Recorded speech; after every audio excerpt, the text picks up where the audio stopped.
It's my latest, my greatest, my most fascinating invention. It's a chewing gum mouse. That's tiny little strip of gum lying. A whole three-course dinner all by in itself. My dear sir, cried Mr. Wonka, when I start sitting this gum in the shop, it will change everything.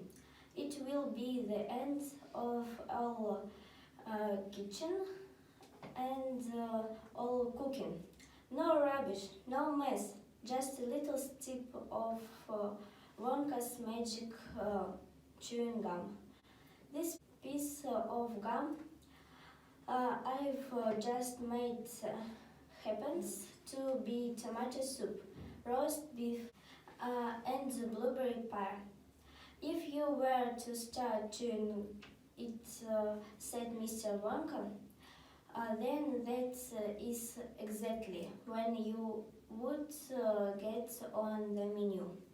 You can feel the food going down our throat and in our tummy.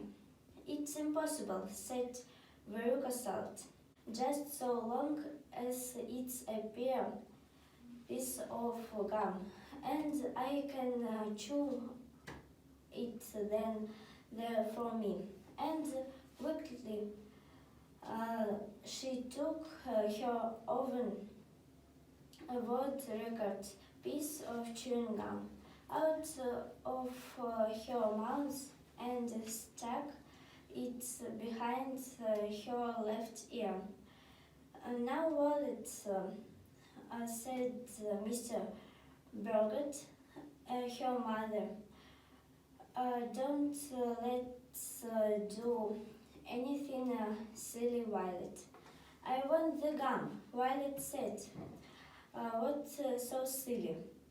I would rather you didn't take it, Mr. Wonka told her gently.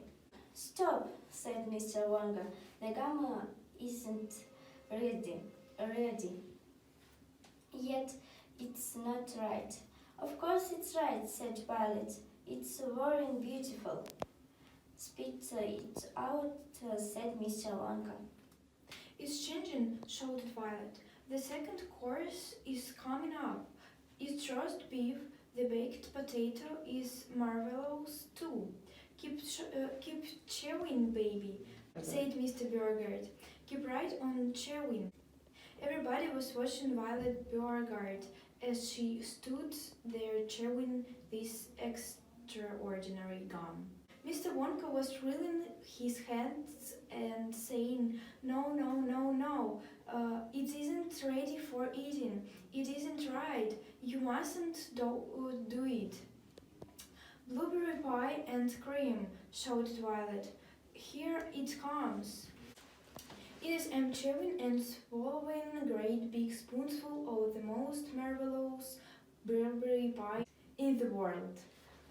Good heavens, girl, shrieked Mrs. Beauregard suddenly, staring at Violet. What's happening to your nose? Oh, be quiet, mother, and let me finish, said Violet. It's turning blue, screamed Mrs. Beauregard. Your nose is turning blue as a blueberry. What do you mean? Said Violet, still chewing away. You cheeks, screamed Mrs. Beauregard. They're turning blue as well. So is your chin. Your whole face is turning blue. Spit that gum out at once, ordered Mr. Beauregard. I told you I hadn't got it quietly right, said Mr. Wonka, shaking his head sadly. I'll say you haven't cried, Mr. Beauregard. Just look at the girl now. Everybody was staring at legs and neck.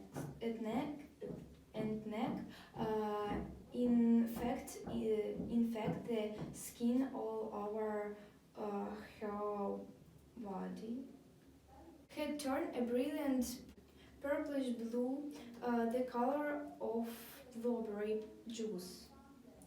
It always goes wrong when we come to the dessert. It's the blueberry pie that does it, but it gets it right one day. You wait and see. I feel sick, Violet said. Great heavens, girl, screeched Mr. Burgett. You're blowing up like a balloon, like a blackberry, said Mr. Wonka. Call a doctor, shouted Mr. Burgett. Save her, cried Mrs. Burgett, wringing her hands. It always happens like that, sighed Mr. Wonka. I've tried 20 times in the testing room on 20 Oompa Loompas, and every one of them finished up as blackberry. I just can't understand it.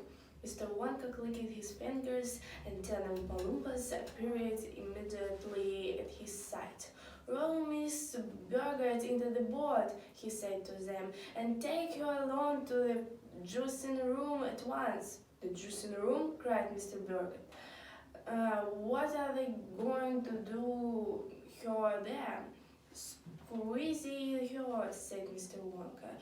We've got to squeeze the juice out of them immediately. We'll get her period if it's the last thing we do. I'm sorry about it all. I really am.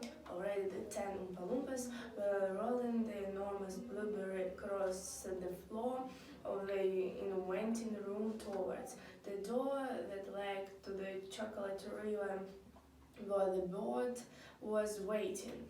Mr. and Mrs. Burgett hurried after them. Listen, whispered Charlie. Listen, Grandpa, the Oompa Loompas in the boat outside are starting to sing.